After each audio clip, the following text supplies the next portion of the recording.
There's been so much talk about this, posted every single day on the forums, talked about on YouTube in multiple locations, but the auction is finally over for Les Paul's number 1. The only questions left: how much did it sell for, and who bought it?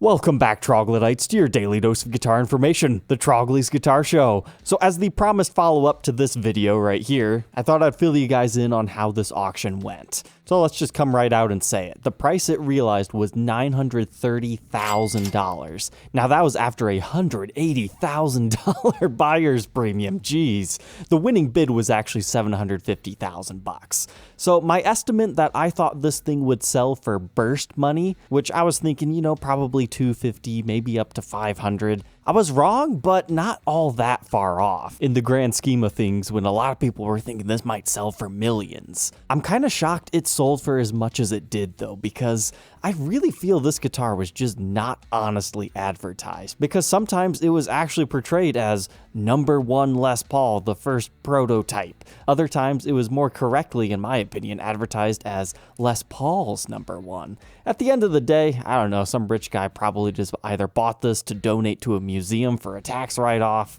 or just because they wanted it in their prestigious Les Paul collection. I mean, this is a really cool guitar, so I thought we would take a second just to look at it again, because now we have the auction site up.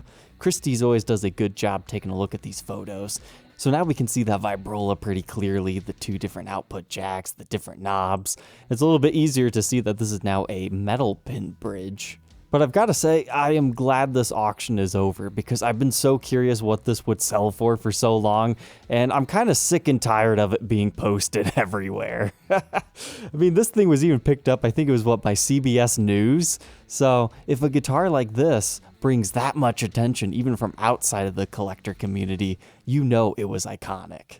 But now that I've seen how much it could sell for, I really think that could have at least brought $1 million in a better auction. Like, what was Christie's thinking, tying it in with the exceptional sale? This should have been the crown jewel of a big guitar auction like Christie's does all the time. They save the good ones till the last. But they paired it in with vintage furniture. I mean, it's a sad day in Les Paul collecting world when a golden elephant clock brings in 2.5 times what Les Paul's number 1 guitar can bring in. Now, I'll be honest, I really don't understand what this is. I mean, I get it. It's like 400 plus years old. It's probably made of gold. It's got bronze, as is what it says here. Apparently, it's got provenance for a really long time. I don't understand why somebody would buy that unless they just have too much money. But that thing shattered the estimates. I was going to be really sad if the Silver Chicken broke the Les Paul record. But then you had these tables that brought in almost $200,000. We got some busts over here for about $350. There's just a bunch of eclectic furniture and decoration pieces in this. But did you guys know there were actually 2 other instruments in here? So we had this Rickenbacker bass guitar, and then down here we had a ES 355. We'll start with the 355. I looked at this. I looked at the estimate, 100 to 150. What?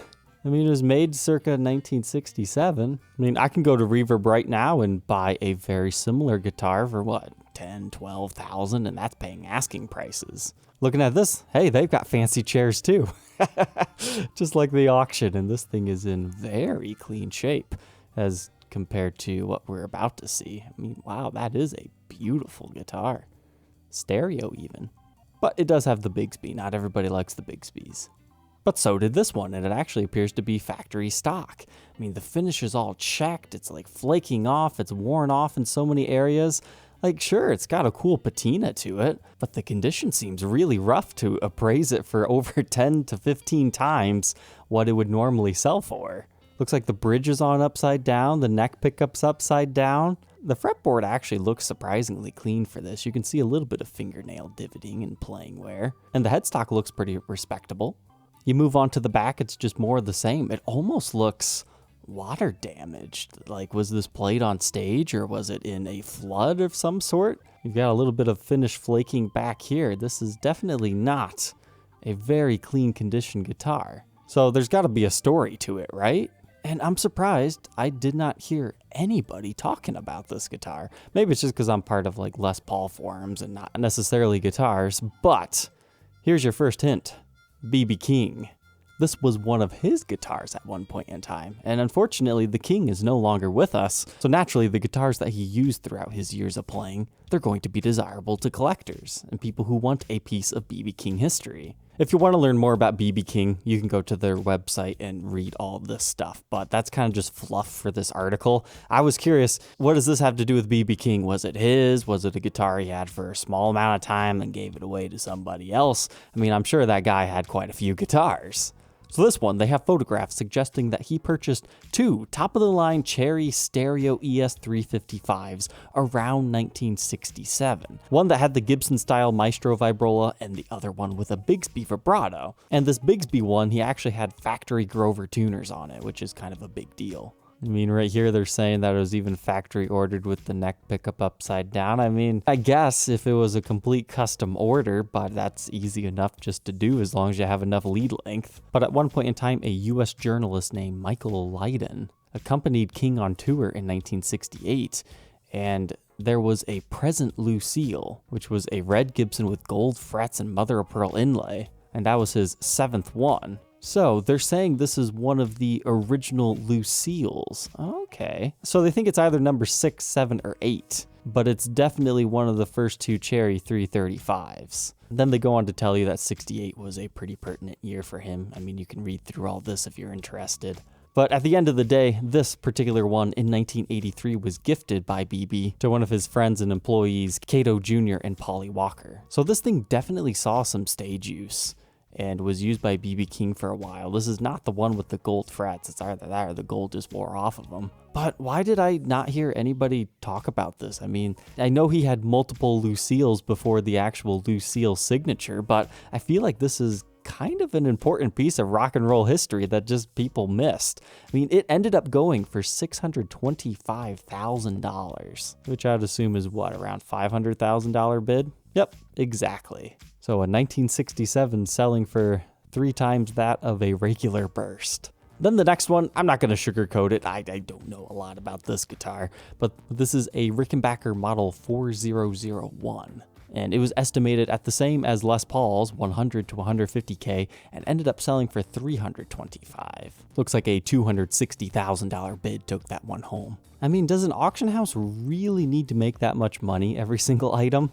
Because that's just the buyer's premium. That's not even including what the seller gives to them on top of that. Man, it must be great to be an auction house. I mean, I get a lot of work goes into producing each and every one of these listings. I mean, they have to do that for everything that they sell, so I'm sure that's pretty expensive to do, but I don't think it's that expensive. But what do I know? They run a successful business and they are well known throughout the world, and they have many, many, many locations. And getting all these guitars in one area to have a nice showplace display on top of photographing all of them and everything, I mean, I guess it makes sense that they charge what they do. It's got to be profitable or it's not worth their time. So this bass was owned by a few different people and has been documented in many books. But this is a bass from the band The Clash. So essentially the story goes, at the end of 1976, Paul was looking for a new guitar because his Tony James branded bass just, it was his beginner one. He needed something a bit better. And he wanted a Rickenbacker. So he met a singer-songwriter named Patti Smith in her London Roadhouse. And before they did their gig, she's like, hey, let's go get you that bass that you want. And it was used throughout his career for quite some time. I definitely know of this band, but I mean, to sit here and tell you a lot about the gear and equipment they used over the years, I'm not really sure. Maybe this is more important than even I know, but that's a little bit before my time. It does have kind of a cool neon stripes vibe going on to it. But since we have a little bit of time left today, let's see what we can find on Reverb for traditional guitar hunting. First up, we have an incredibly cheap Les Paul Standard for only $1,500. It's got a nice flame top. There has to be a headstock repair somewhere. It looks like this has one of those rings installed that allows you to put a bracketless pickguard on it. So is this the 2015?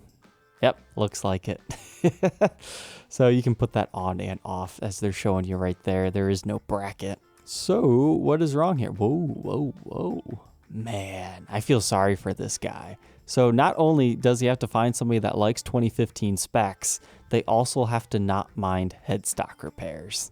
Man, that's a double whammy. I mean, it looks like this one's been converted to more standard string spacing, but you're still going to have that wider feeling neck, and it's not that bad. Whenever I tell you guys you have to like 2015 specs to buy a guitar like that, that's not me knocking 2015s necessarily. Like, I've had some of the high performance ones, and once you play them for so long, you kind of grow accustomed to and you end up liking them. But the general Les Paul collector out there, I mean, they're not so big on these things.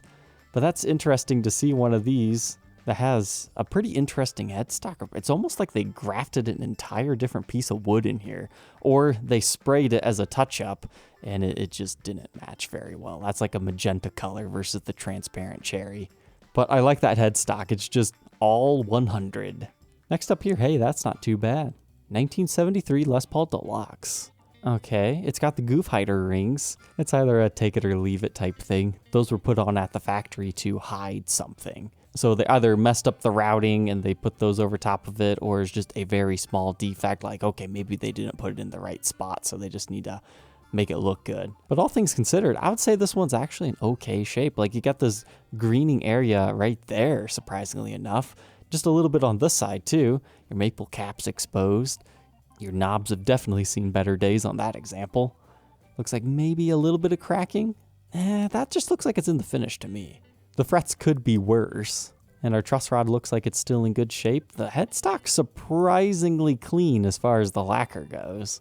Lots of scratches in it though. Oh, yep, that's why. We'll just call this ending segment headstock repairs.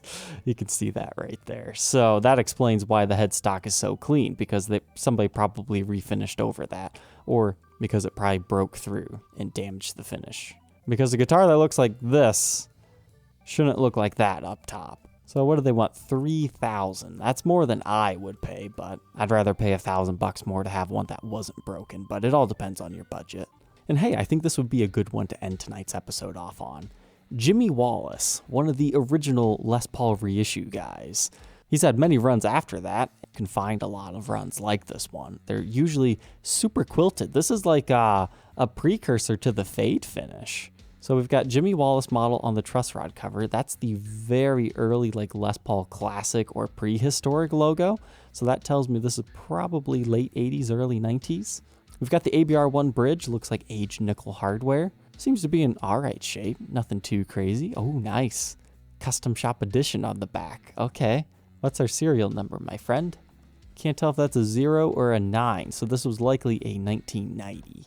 Well, he says it's a 9 here, so this might be one of those ones where he just did that to make it a 1959 reissue, and then it's a 5 signifying the year. That's a tough one to date without seeing pot codes, because that case, that puts us in the prehistoric era. And if we went off of modern serialized readings, I mean, it could be a 1989, and this is like the prehistoric, and that would kind of line up. But if you read the serial number like a modern day one, it could be like 1985. But this looks so much like a Les Paul classic. I'm going to say it's probably an 89. But a quick look in the control cavity would clear that up real fast. All right, troglodytes, I hope you enjoyed tonight's episode. Who knows what the next piece of history will be to be auctioned off. Don't forget to like, comment, and subscribe, and we will catch you tomorrow on the next episode. Take care.